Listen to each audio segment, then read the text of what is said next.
All right, thank you so much for joining. My name is Shelly Howard and I am the founder of College Ready. Today we get the topic of testing. There is so much going on in the world of testing. I am really excited that you've joined us. We have a special guest and we have some special gifts to give you. So thank you for your time. We will be sharing a lot of information. Just know that if you're on the call, we will be sending you a copy of the recording, so you won't have to take copious notes, but we do hope that you'll get a lot of great information from our time together. So without further ado, college admissions and testing, questions you want answered. I have been receiving endless questions on testing and test prep, and I thought, what better way to do it than to share it with you? So first of all, I wanted to introduce myself. My name is Shelly Howard. I am the founder of College Ready, and I'm so happy that you've joined us. This picture is one of my favorite. My son thought it would be really fun to dress me up in his cap and gown at Harvard and share his diploma. So he did go to Harvard 4 years for free, and he did have a really good test strategy. What he didn't have was a perfect test score. A lot of people ask me that, and so I do like to share. So first off, I wanted to let you know, college admission and testing may be the last thing your family may choose to think about right now, and I get that. I totally understand, but it's also okay to have a plan and ways to deal with the future versus just hoping things happen.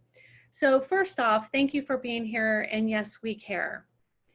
If you were stressed out before the coronavirus and before all of the unrest, we understand. We totally get it. This was a stressful process way before all of this happened. I don't know how many of you have heard from your high school, college counselor through this time of craziness, but none of my students have. And if they're not sharing this information with you, how else can you get this information? I want to let you know that the Common App opens August 1st. Yes, it is like weeks away now. And students are just stressed out and parents are stressed out, and we hope to alleviate some of that this evening. What we do know is that since everything is changing daily, we have to help students stay grounded, help them have a plan and a strategy and a to-do list versus just keeping everything crazy and unsorted. So College Ready believes that with a plan and a strategy, every student will be less anxious and happier and therefore do well as they plan for college. So prior to COVID-19, applications were evaluated. First and foremost was always rigor of their GPA. Nothing was more important than that. Then it was a SAT, ACT scores, AP, IB, PSAT, SAT2. I mean, testing was it because those two were the solid numbers we could count on. Think about it now. GPA second semester, wow, wonky, all over the place. SAT, ACT changing daily with test optional. So now we look at, okay, leadership, extracurricular, resume, essays, admission strategies. Okay, now what? So what does it look like now? You need it all. So before it was really heavy in a few sections, they are not backing off any of it. They're just calling it an all-inclusive strategy. So please be mindful that all of it still matters. I know a lot of students have called me and said, why do I have to test prep? Is test optional? And we'll get into that today because parents are maybe not getting the full information because students don't really like to test prep. Completely get it, but it is so incredibly valuable. Questions you want answered, and that's what we're here to go over today. The following questions came from you, our families, our students, people who call in, write in. We want to answer what matters to you.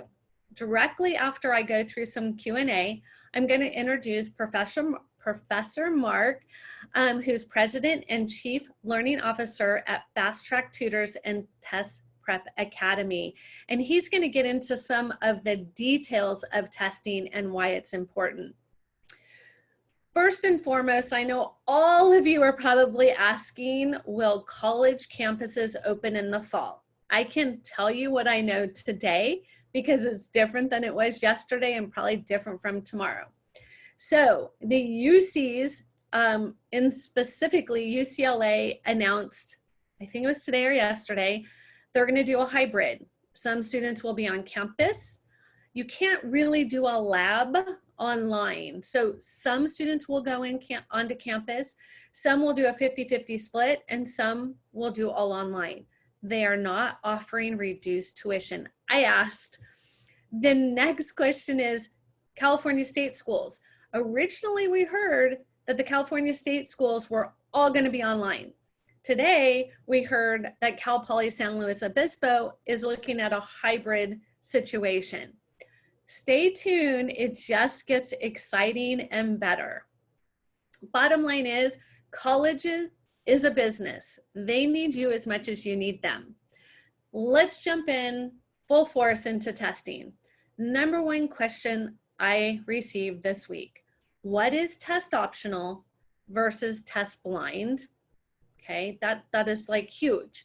Spoke with a dad today, was under a totally different idea. And so test optional is you do not need to show your test score, but you can send one. Versus test blind, they will not give you a space on the application to put a test score. What does this really mean? This means that if you have a student that has a really great test score, yes, they're gonna see it. There's no way to cover their eyes and say, no, I didn't see that that student had a really great test score. So there are very few schools this year that are test blind. And so if anything, be ready to submit that score. As of today, 85% of liberal arts schools have gone test optional, and 55% of research universities have gone test optional for the class. But for the class of 2022, it will go back to normal unless they decide to change it.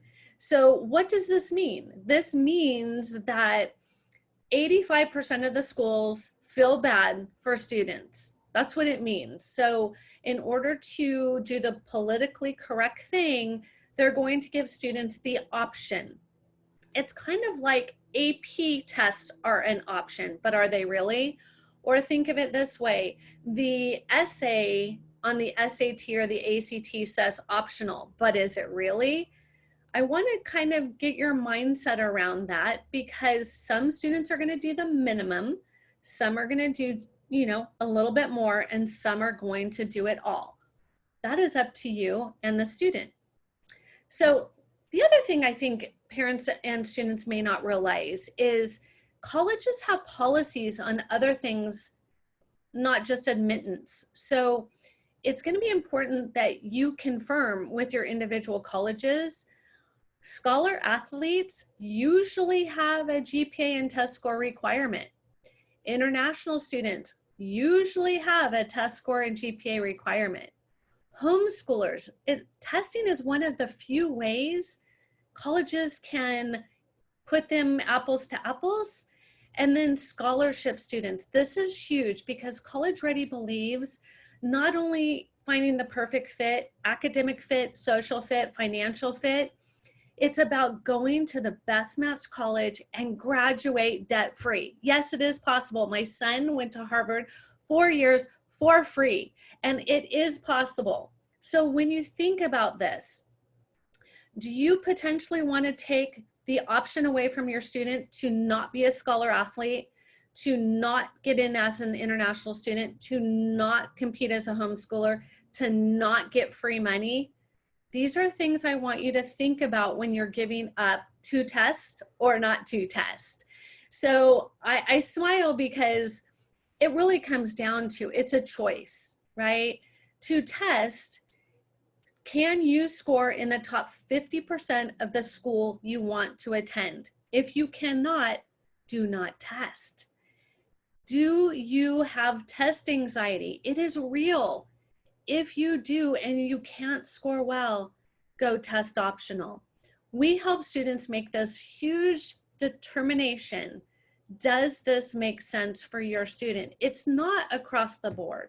It's not all or nothing. So please look at your student, consider their fit, and then figure out what makes sense. We're recommending to test if you can score well. So in other words, if you take a practice SAT or ACT and score well, get the score you need to get into the college you want, yes, for sure, take the test. If any element of your application, if your GPA, if your community service, your leadership, your extracurricular, your essays are not 100% representing you, take the test. If you have access to a test site, take the test. I hope you're understanding where we're going. When you get to the test site, I just found this out today. The test sites will fill up fast because they've reduced seats. They are going to social distance. You may have to drive further to a test site. I have several students signed up that will have to drive a few hours to a test site. When you check in at the test site, you will have to answer about your health. You will have to answer a health questionnaire. And yes, as of today, they're saying you will have to test with a mask and or possibly gloves, and they will be checked throughout the test. So you can't pull out your mask and have an answer inside the mask. So they have thought quite a bit of all that could go wrong. And so I tell students this because if truly you have to wear a mask, practice taking the test with a mask. Now, there's been a lot of hubbub about online at-home testing, right? SAT said, yes, if we're still in quarantine, we're going at home. And then they did the AP thing. Oh my goodness, lots of problems happen. ACT is still optimistic that this fall or winter, if they need to, they can do it at home online. These are the possible concerns. And they are tech problems, which if you took an AP exam, you know what I'm talking about. Cheating is always a concern. And then validity, super important. Even if SAT or ACT says, yes, you can take them at home, and college A, B, and C says, we're not gonna take your test from at home, is it really worth taking that test? So be mindful, ask questions, have a strategy, know where to get the good information. This is what your student can do now. Really, all of this anxiousness, all of this stress, take a deep breath and really focus on what your student can do now, because all the rest is just giving them anxious frustration. The first thing we're recommending students do is to create a spreadsheet. Google Sheets, Excel, whatever program you work in, it could be a note. And have your student look at their schools that they're potentially going to apply to. What are their testing requirements? Build a spreadsheet, look at it, visualize it. Then every month, check to make sure it hasn't changed, because it really is changing daily. The other option is our students, if you're online, you can go in your student portal and all of this information is right there at your fingertips. So you don't have to do the research. We've already done it for you. The second thing is take a diagnostic test to see if you are ready and should take the test. I have this happen all the time. If you can't get the score you need on a practice test to get into the school you want to attend, do not take the real test. There's no benefit to you. It doesn't get easier on the real test. It gets more stressful. So be ready for that. You want to ace it, get the score you want, be confident going in, taking the test. Create a strategy. Please do not just throw a dart and hope it sticks. Oh, I feel like the SAT sounds like a great date. I have nothing else planned. Let's just do that. that is not going to be a good strategy for you. You will miss a ton of opportunities. Create a plan, have a strategy. Watch for changes about dates and site location. Happens all the time. You sign up, it changes, little or no notification. Stay focused on what you can control. All right, so class of 2020, not sure how many of you are on here. Please go ahead if you can find the chat and put what class you are currently in, and that way we can answer specific to your needs. Register for the SAT as soon as possible because it's open, or register for the ACT as soon as it opens in July, okay? That's just, take a deep breath. If you can just do one thing, do that. The next thing, focus on getting at least one test date, but it's also recommended signing up for 2. Why? What if the first one's canceled? Then you're in line, the front of the line, for the second test. Be mindful, right? We're hoping that everything will stay status quo and you get to take the first test. But what if you don't get the score you want on the first test? You have a backup plan. Then you want to prioritize SAT and ACT over subject tests. My students know that that subject test, that's our secret weapon, and we want to use that, but it's not as critical as the SAT or ACT. If you can only take them once, don't stress. Colleges know it is what it is. Focus on reading for speed and continue to test prep. These are things you can be doing right now over the summer. So how do I find test optional colleges? I'm going to just tell you right now, if you go to fairtest.org, they're all there and they update it, I don't know, hourly. It's crazy. I'll go on there 1 minute, go back, and it's completely updated. So if you're in doubt, check that one out. I have a junior and we homeschool. We depend on the ACT and SAT to validate her grades. What do we do now? You want to take the test. Don't leave it to chance unless you take a practice test and she absolutely, or he, in this case she, do not do well. Should you send AP exams? Absolutely. If you took the class and you took the exam, you want to send in your test scores. Remember, an AP scholar is a huge honor. That is an important opportunity. We help our students understand, what does that mean to colleges? Absolutely be mindful of how you do that. Should I practice taking the test with a mask? And I always have to smile on this one. I think, it's like an athlete. You practice how you play. And play how you practice. So yes, if you have to do it with a mask, pick a comfortable one you can breathe in and try 1 or 2 if you have to, but definitely practice before you get in that situation. Will a lower test score hurt you? Yes, it will. Go back to the practice test and be mindful. If you're not prepping well with a strategy, just don't take it to take it. Have a plan, because we don't want to have a good score and lower your score. You always want to trend up. So be mindful of that. Who will have priority for test dates? If you are a senior and have not taken a test. Okay, that's the one. Decisions are also made site by site. So they're going to go, right now, they're taking all the seniors who've never taken the test. Then when they're done, juniors, then sophomores, then freshmen. So if you can't get in, just know they will get you in, hopefully before you need to apply to college. But you have to be a little flexible to drive as well. So people ask me this all the time.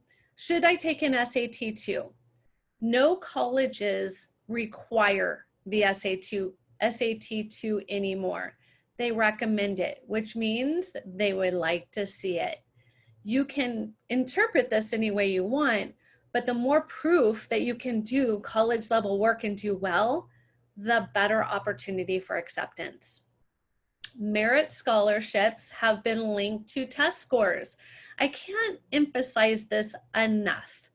If you can take the test and do well, it will open up endless amounts of opportunity. It is important to realize you don't get anything for not trying. And with a strategy, you all can get there. I'm very optimistic. All right, let's jump into some real updates. This is like as of today. So section retesting is delayed until later in 2021. What does that mean? So the ACT stated today, maybe it was late last night, it all blends, that remember a year ago, maybe not quite, but about a year ago, ACT came out with, if you took the test once, they were gonna let you just take a section.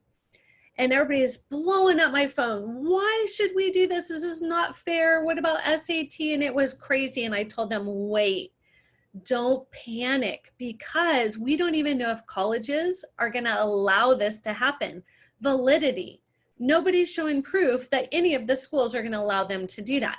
I would like to believe that, it's in the best interest of the students. What they've done is they said, right now we need to focus on just getting students the full test. So just know that that's part of it. July test cancellation announcements for affected students will be out by June 30th, okay? ACT plans to make cancellation decisions on a site-by-site basis.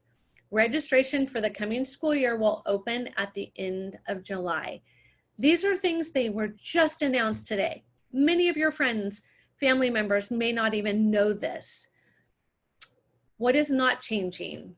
Computer-based testing at a test center will be an option in limited areas starting this fall. What this means is if you live in a very rural area where the coronavirus has not affected you, they're probably going to offer this.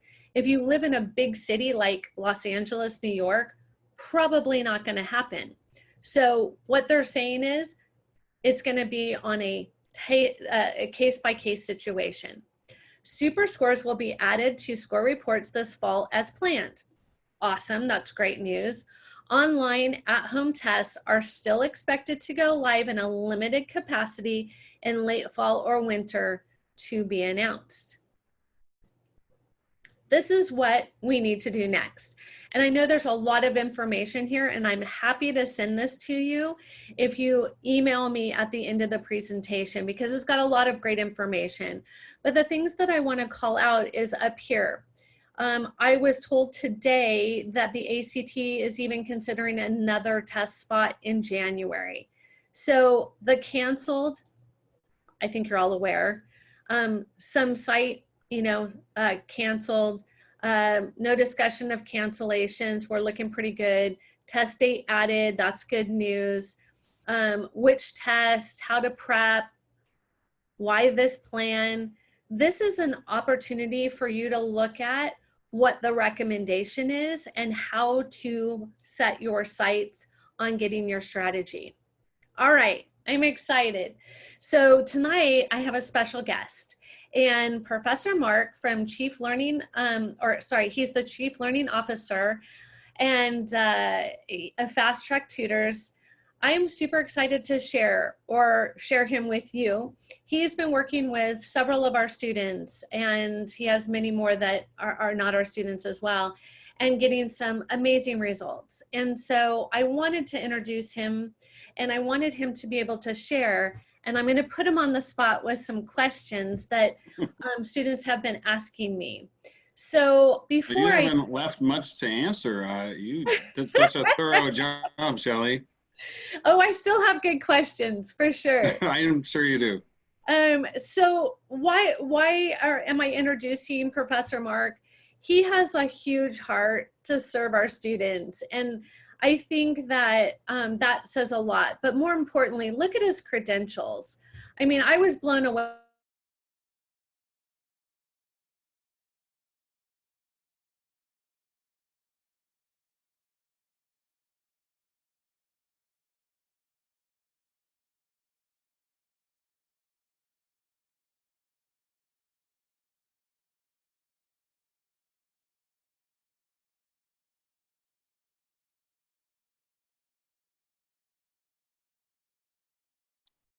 Hmm. Your screen is frozen for me.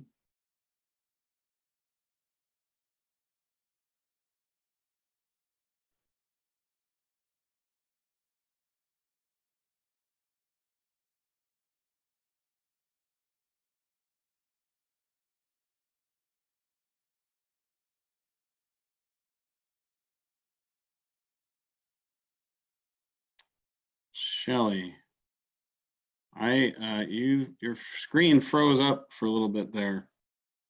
I think she just, can anybody else hear Shelly, or did she temporarily drop out?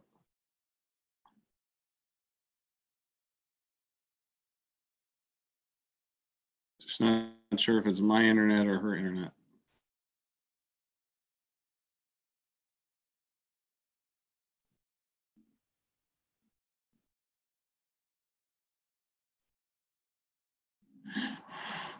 Hmm.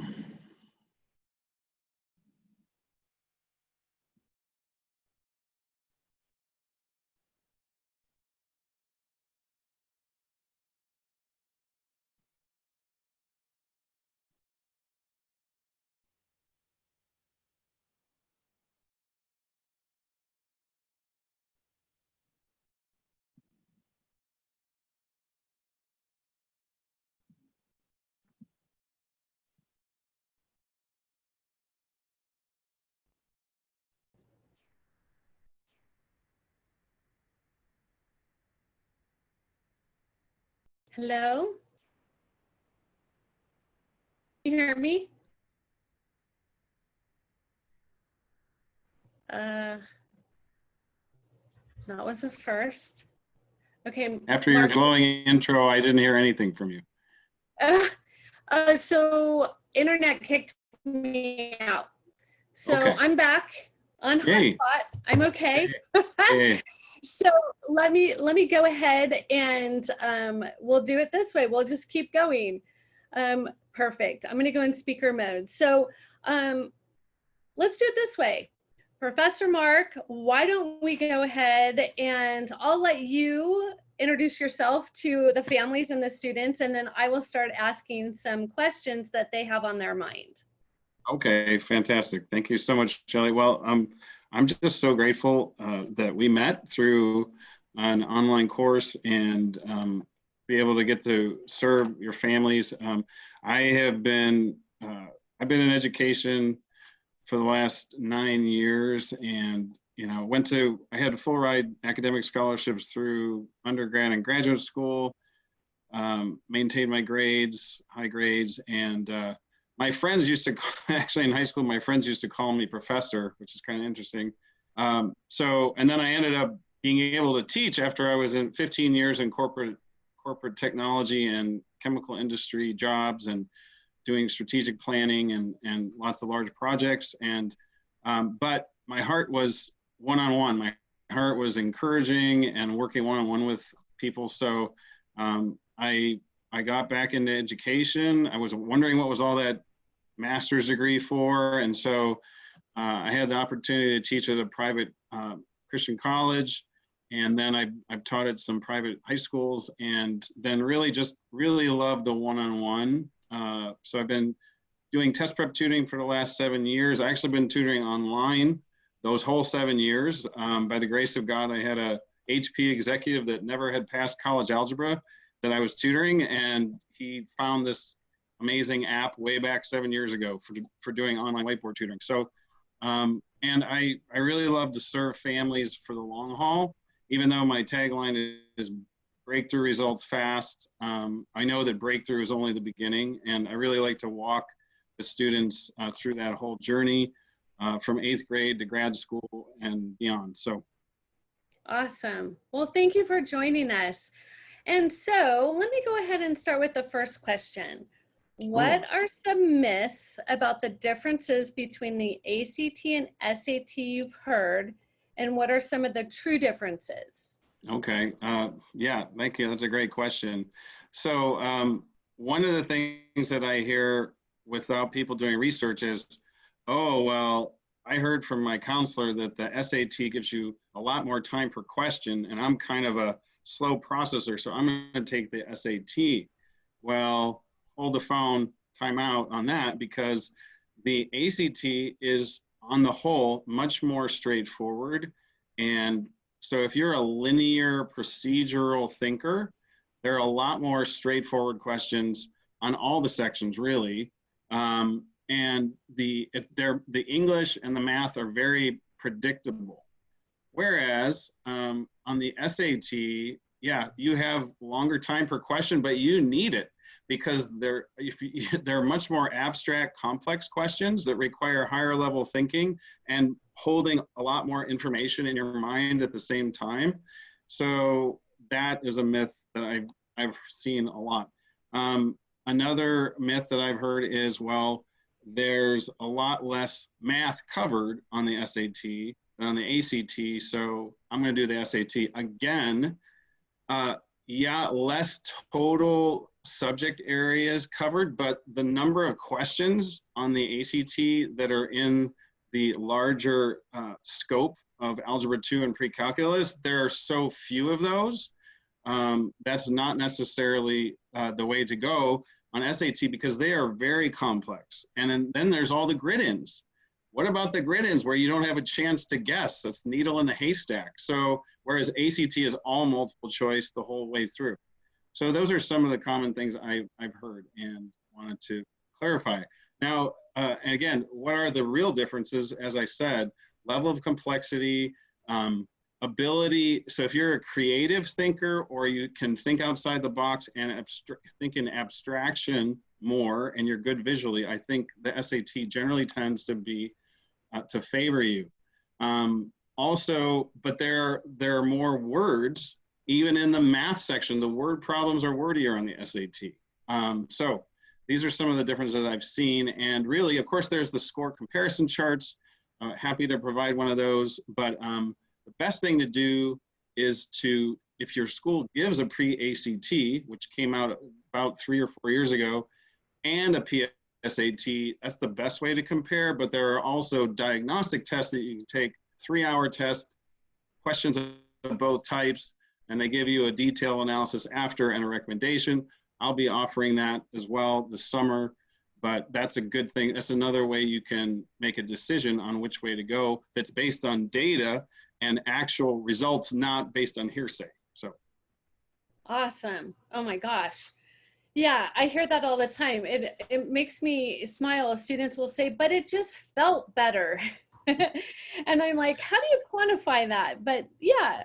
All right. Is it true that the ACT, wait, I already did that. What is the #1 key to moving from good to great scores on either the ACT or SAT?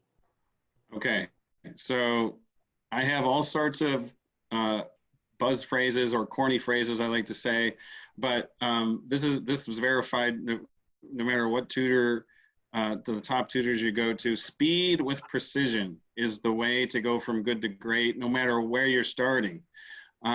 So I've seen a lot of honor students and AP students who are like, well, I'm awesome in school, so I'm just going to go in there. I don't need to prep. Not a good strategy because speed is good, but speed kills too.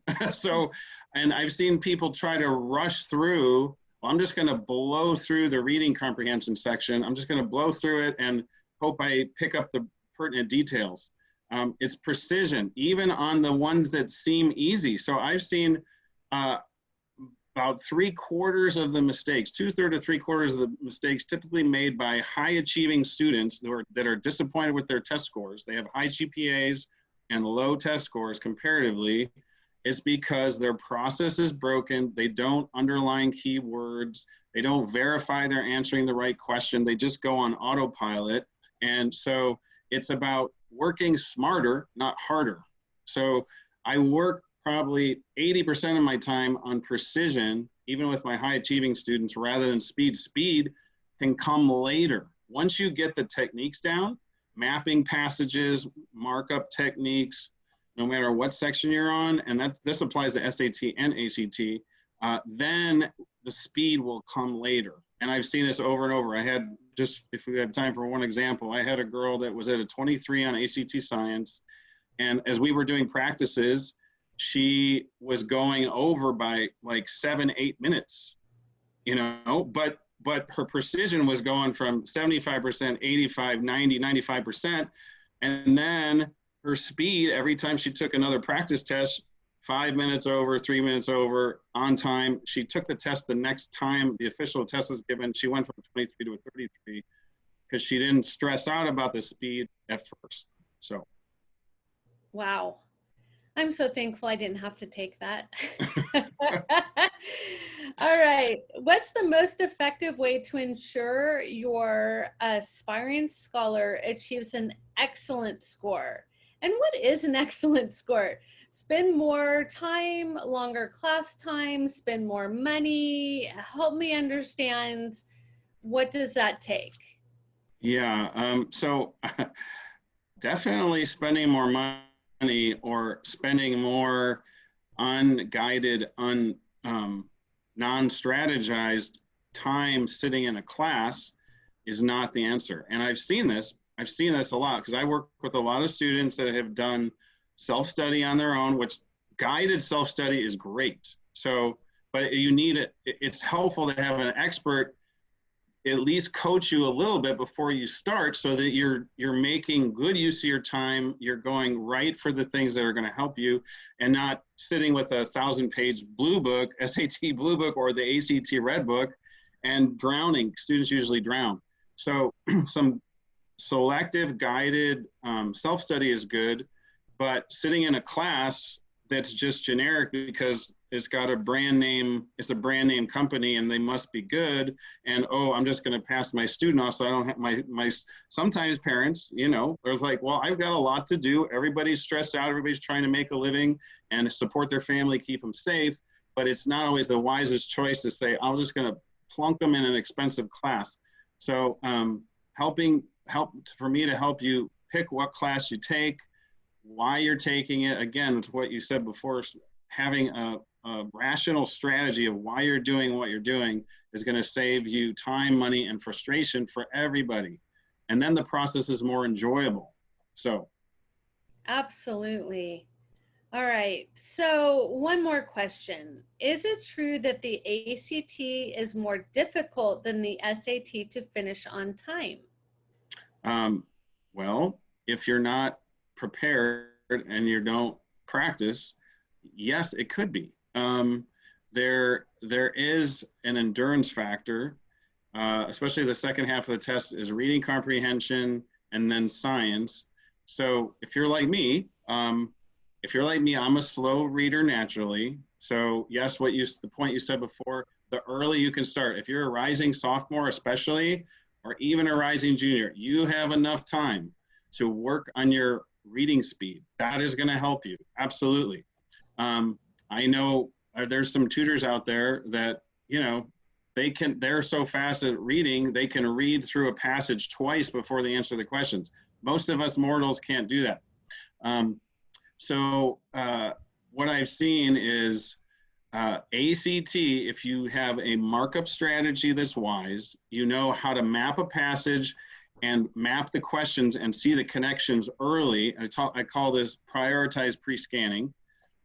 If you do that well and you practice that, you can easily finish on time all the sections, including the math. And of course, the other thing I want to throw in is you don't get, you know, there's a lot of times honor students and AP students have let their pride get in their way, right?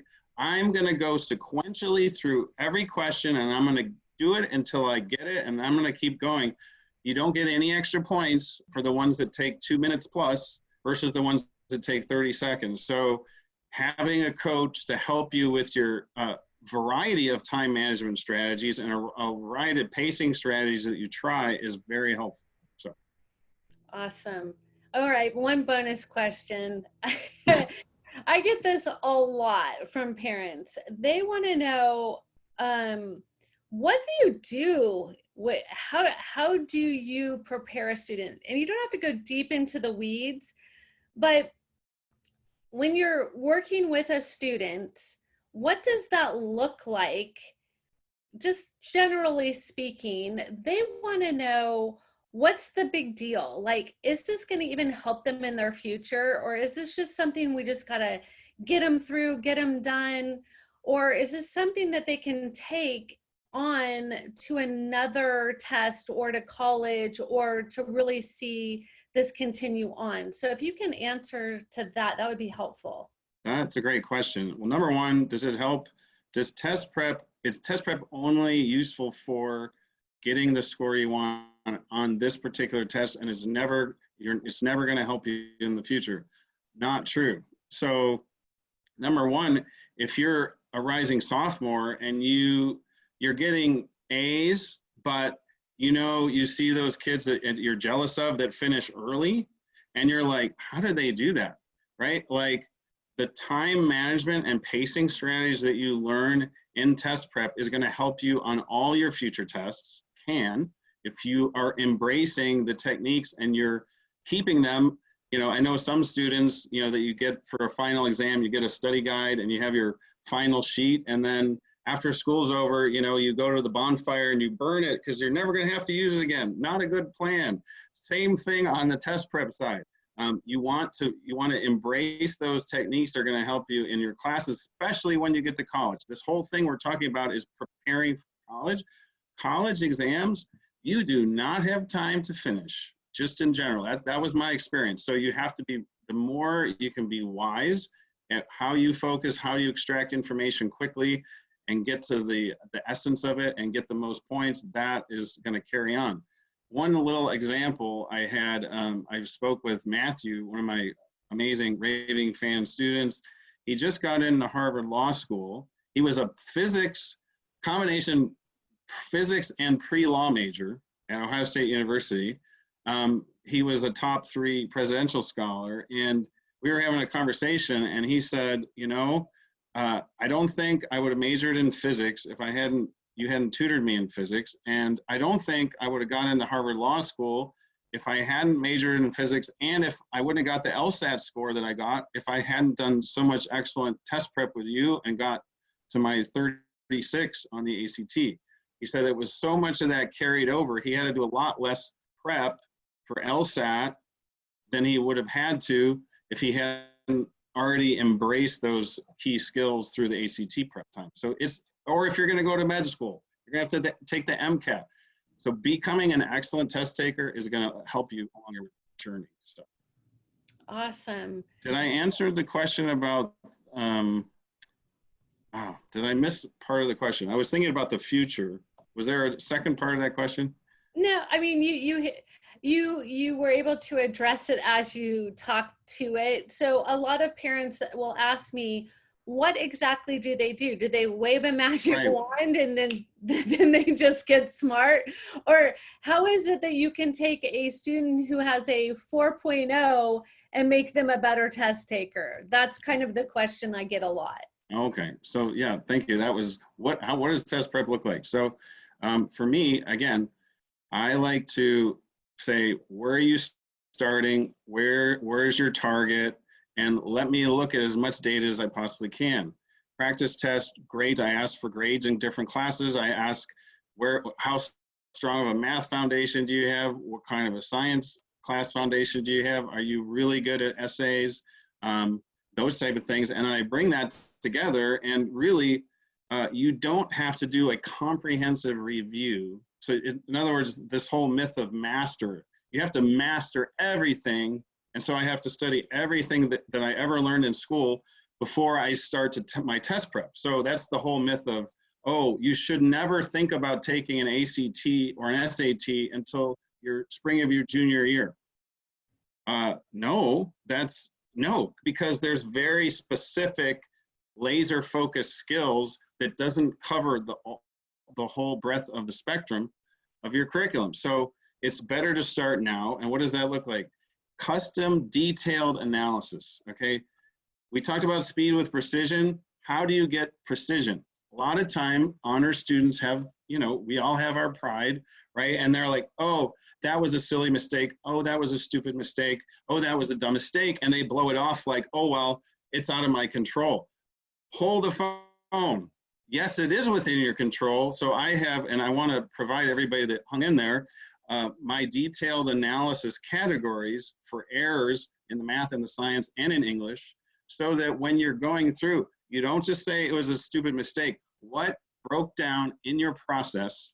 Again, 2/3 to 3/4 of the errors are on the process side, not the knowledge side. Where exactly did my process break down? One of your students, Grace, did an amazing job of this that I worked with a couple weeks ago, and so having a detailed analysis of categories is going to help you go faster, farther, and it's good to have somebody that's seen it before and can help you budget your time wisely, so that you're not just taking more and more practice tests and getting the same results. So Excellent. I will definitely share that with all of the families that ask that question. So I know that you are going to share the resources for these students. What about, can they test out your service, or what does that look like? I'll try to bring up the slide that shows the details. sure. Yeah, so I've been doing, I really was only doing custom one-on-one tutoring for the last 8 years, but I started to find that my process was working well, and that I could kind of capture it. So I've created some online group classes, but because of all this COVID and pandemic and uncertainty, a lot of people don't have money for tutoring right now. So through the end of July, so through the end of June, every Tuesday and Saturday, I'm giving 1.5 hour content-rich, solution-rich sample solutions to medium to difficult ACT math and science questions. So I call it the free test drive. It's for 1.5 hours. It's not just fluff. It's real content, real solutions, real strategies in detail. And then, so that's every Tuesday and Saturday for the rest of June. And then starting in July, every Tuesday and Friday, I'm doing the same thing for PSAT and SAT math. 1.5 hours of let's get down to it. Let's do some real solutions. Let's help you with your strategies. And later in the summer, I'll be rolling out ACT English and some reading classes as well. But for now, that's what we can offer. And some people have taken advantage of it, and they've been great. Now I can go do some self-study on my own, because you've given me some really rich content here. So. Excellent. Well, thank you so much for sharing. And if parents, you want to reach out to Professor Mark, his information is on the screen, and he'd be happy to go into a little bit further detail. So thank you, Professor Mark. I'm going to continue on and share some other things that I think might be important. I do have some international students, and they're also trying to figure out this whole testing thing. So if you are an international student, please reach out to me, and I will help you navigate the changes. And I'll go into that with the students. The applications that are going to be evaluated are people that are human. And I love to share this part before I close, because they know, they've been living this. They know what's going on. They understand the situation, and they want you to do well. So please know that they understand. Well, at the same time, if you do nothing this summer and somebody else does, I think they're going to wonder what it is that you've been doing. So be mindful of how you're spending your time. You definitely want to continue to test prep. There are lots of opportunity. My favorite story is my daughter asked for a test prep book. She said she was going to do it on her own. Went up to check on her and bring her a snack, and she was really asleep right in the middle of her book. So that's not the optimal test prep. I highly recommend that you do have a strategy. So when you think of a strategy, what does that look like? You need to take initiative, you need to have a goal, you need to set time aside, and you need to get organized. These are plans to create a good strategy. What you don't want to do, don't let your grades drop. Don't let summer break pass you by without anything to write about. Don't worry about the unknown, or yeah, do not worry about the unknown. And then try not to get caught up in social media. I know it's hard, but at the same time, you need to stay in your own lane. And I think it's going to be important to stay positive through this. Just know that we're there to support you. Consider test optional colleges only as a plan B. If you can't get that test score up, there is an option to go test optional. But as you can see, there are a lot of opportunities to having a good test score. And the test strategy does carry into college. Is there anything proactive I can do to increase the likelihood of getting to be able to take the test? So now we've decided, yes, it's a good idea. I see the benefits, but I can't get in to take it. This has become quite normal, unfortunately. The best thing I can do to tell you is to be proactive, to sign up for tests as soon as you can. Even if you have to drive a little ways, make it a fun adventure. It is so worth your time and energy. The other thing is we're finding that private schools or schools in less populated areas have a better chance of their test dates not being canceled. Again, we're here to give you little strategies, ideas that can help you to be successful. What if a test date cancels and there's other disruptions, or we truly just can't get it in? What will colleges do? They'll understand. That's all I can tell you.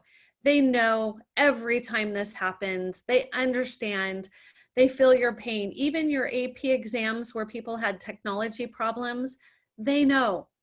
We don't know how they're going to grade these AP exams, but they do know that there were problems.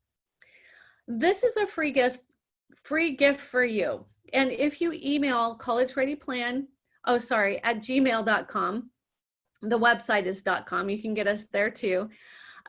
We will send you this timeline for preparing for the SAT or ACT. And this is a standard timeline. If you're like, that doesn't work for me, you have two other choices. You can do nothing and just hope, or you can call and set up, or email, or go on our website and set up a free strategy session. And I'm happy to look at your students' test scores, their current situation, and make a recommendation for their test prep strategy. All you have to do is go to collegereadyplan.com, click on strategy session, pick your day and time, and we'll see you there. Spots are limited. Obviously, I can't do it for every single student, but please know I'd be happy to support you in all that you do. So thank you so much for your time. Thank you so much for joining us. Really grateful that you were here. Thank you, Professor Mark. And if you have any questions, please feel free to reach out to Professor Mark or myself, and have a safe evening, and we wish you the best. Thank you. Thank you, Shelly. That was power packed.